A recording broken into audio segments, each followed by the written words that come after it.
Good evening. Tarot ass backwards here. It's Wednesday, April 3rd, 2024. I'm coming on this evening because I have no food and I'm hungry, and readings will maybe take my mind off food. No. The Lustrous Lenormand by Ciro Marchetti tonight. I have a few reads. One is on the energy that is supposed to, as I've been telling you, shifting into that eclipse energy that on the 8th could usher in the period where things start to get a little bit more violent in this country, in the sort of way that you think of a place like, when the IRA, the Irish Republican Army, was attacking the United Kingdom, and these little instances of civil war and civil unrest and events that might start to unfold, not just because of the eclipse. Don't get me wrong, but this eclipse is one of the very few that is running across land. Most of them for all time have run across water.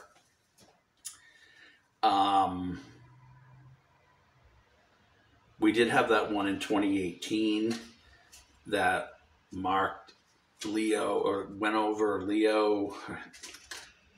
It was in Leo and it was in Aquarius, the two polarities there.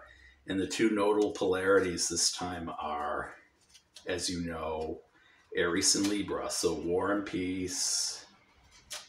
And when I think of Libra, I also think of the scales of justice. So what I'm trying to see is, with this reading, are we about to embark on, because once in 2025, we see Neptune go into Aries and leave Pisces, are we going to start to see things get more violent in this country with civil unrest? So I wanted to look at that, and that, I guess we could consider this part of that polarity series I'm going to start doing.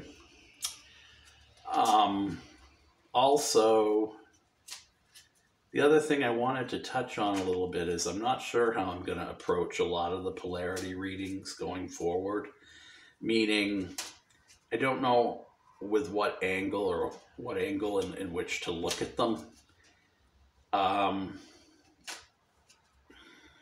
Like with climate change, like right now, for instance, in Massachusetts, it's about 40 degrees. Okay. It's April 3rd.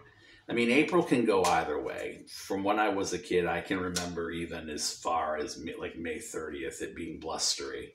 But it seems in years past, with all this climate change, it got warmer faster. Okay, so are we reaching a pinnacle with climate change where it's even becoming more confined within a certain period of time, that these changes and shifts are going to become more and more dramatic, not just in places that are elevation, or like a Denver, or,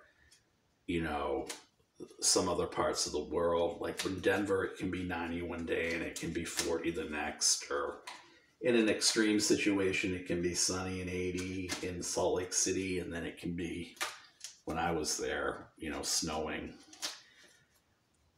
Or, even in Arizona, it can be snowing one day in Flagstaff, and then the same day it can be 75 and dry in Phoenix. So that's elevation dependent. That's an illustration of something that wouldn't be tied to climate change. But I want to see if those sorts of instances are going to be translating into how we view climate change or how we see climate. If more of that type of climate is going to become prevalent, or are we just going to see like what we're seeing in Massachusetts now, where it's just rainy and dark all the time? But firstly, God of my angels, what is coming for all of our speculation? We can't know in what mode we're going to go forward if we have nothing to base anything on, especially when there's no precedent set for some idea of what to expect. An eclipse across the entire country, almost as if meant for us, a message. One we may not comprehend. That's why we look through this divination tool, to see it through to its end, to manifest that which we need to conquer anything we might fear coming true. God of my angels, please tell me the energy that the April 8th eclipse is about to bring in. The two polarities, war or peace? Or is there more to this that we should seek? Okay.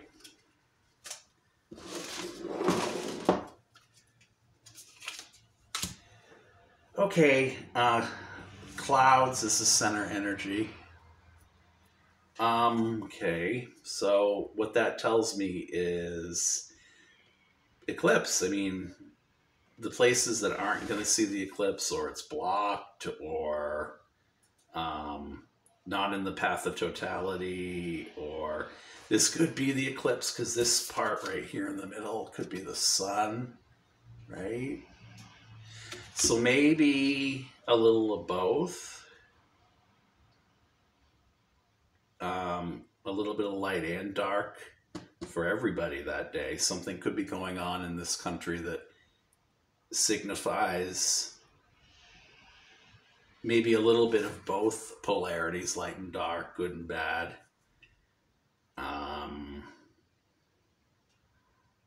Let's see what keeps going. Woman.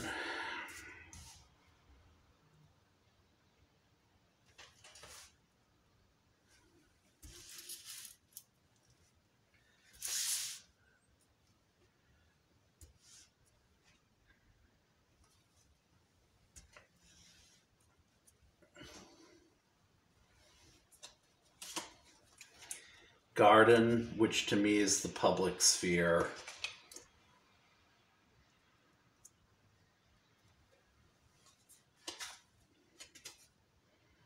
Mice, minimization, anchor. To me, I'm hearing stagnation, or it can be a yes card, but let's get all the cards out first and see what we get. Key can be a yes card. Snake.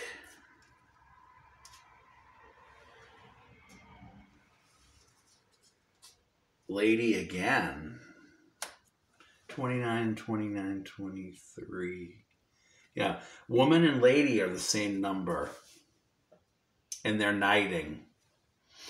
Now, in this deck, they do talk about how the two male cards could be same-sex partners. I mean, they're different pictorials of men, like here, but I think they're both referred to as like male 1, male 2. But let's see. And then rider.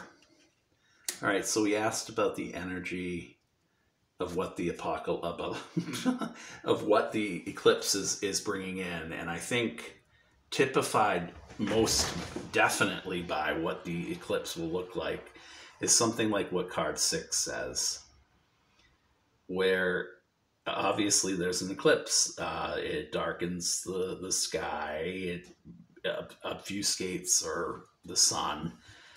So on a literal level, fine.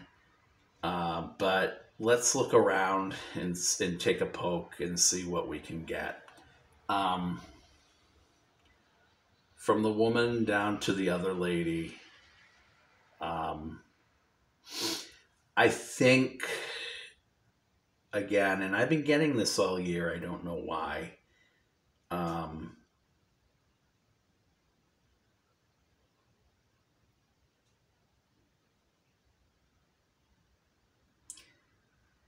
You know what I'm seeing, you guys?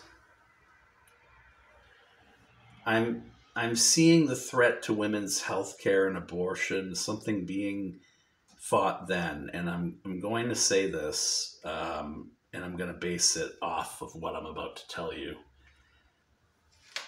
With the woman knighting to the lady, it makes me think that the universality of what women have to go through with their own bodies is going to, with the eclipse, shift into a war mode where the energy of the eclipse is going to usher in a period where the fight over women's reproductive rights is at a heightened state, because the minimization of, and if we go 2 down and 1 over, it's still nutting. The minimization, because the mice means eating away, at minimizing, lessening, diminishing, sucking, whatever you want to call it. The minimization of, and I see a distinction being made between women and lady. I think it's about getting rough. I'm hearing rough and tumble. Women are ready to fight, but they're not going to do it being ladylike. And I don't mean it in a pejorative sense.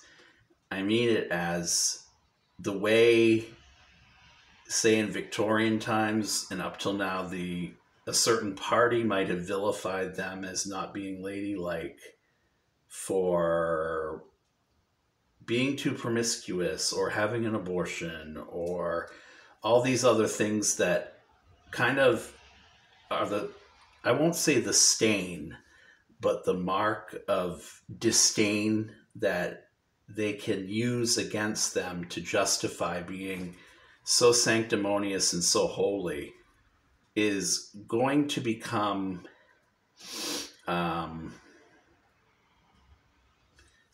with the anchor and the rider, the guiding message that's going to, is what I'm hearing, the guiding message to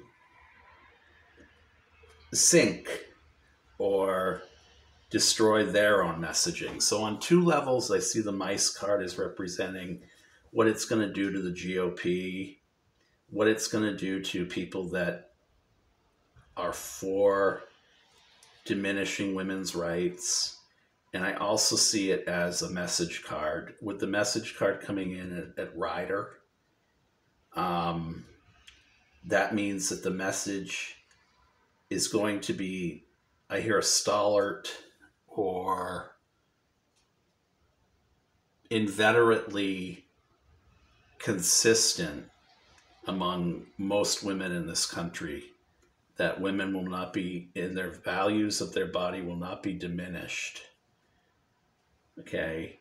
And this is a guiding principle, a yes card, to make sure that the snake, which is here, okay, and with this diagonal, this reaffirms that with the snake here, and what they've already tried to do, they're not, in the long run, going to be stealthy and make an approach and come at it from a different angle and be successful. They're going to be unearthed, is what I'm hearing. for the hypocrisy. The eclipse in the polarity of light and dark is going to show on what side of the fence and why eating from in biblical times I'm getting with the apple here with the snake. Why all that biblical BS is deleterious to the cause. The evangelical, I hear, are going to be going down subsequent to the eclipse. And the mice minimize. That means minimization. Minimization of the darkness. Minimization of the light, too, because that's what they're fighting against. So that, coming back to that original thing about polarity, one can't exist without the other, is what I'm hearing. And we're going to be reminded of that in the eclipse. That we take for granted the fact that light can't exist without dark. And with the garden card, knighting to the mice card, it's the public sphere. It's, infecting the public sphere, not knowing where the public, is they're trying to obfuscate. They're trying to make it, as I said, hidden, or the agenda hidden, not so much, but the manner in which we think people feel, or they can control the way people feel about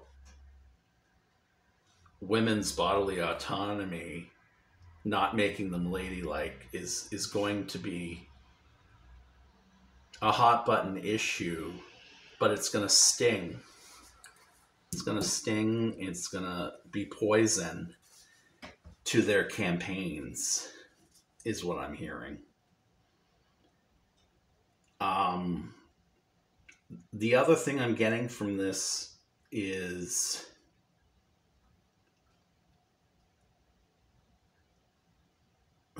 women are the key. Women are the key to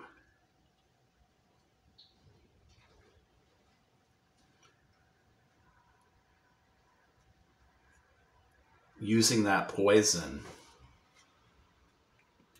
and turning it around and using it to their own advantage. And it doesn't mean being ladylike. It might not mean being, in a negative sense, if you have this card and this card with the lady, it minimizes what being a lady is, but it doesn't mean it in a pejorative sense. As I say again, within the context in which I'm looking at it from this angle, it means to me that they're going to have to play a game where the messaging is unchangeable, immutable, to fight that poison, that venomous rhetoric. And it may mean defying perspectives of what a lady is to get that messaging through.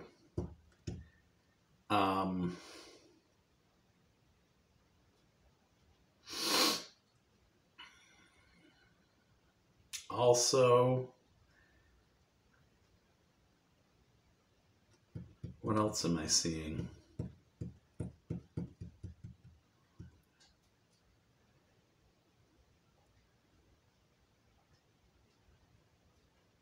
All right, let's do the next one.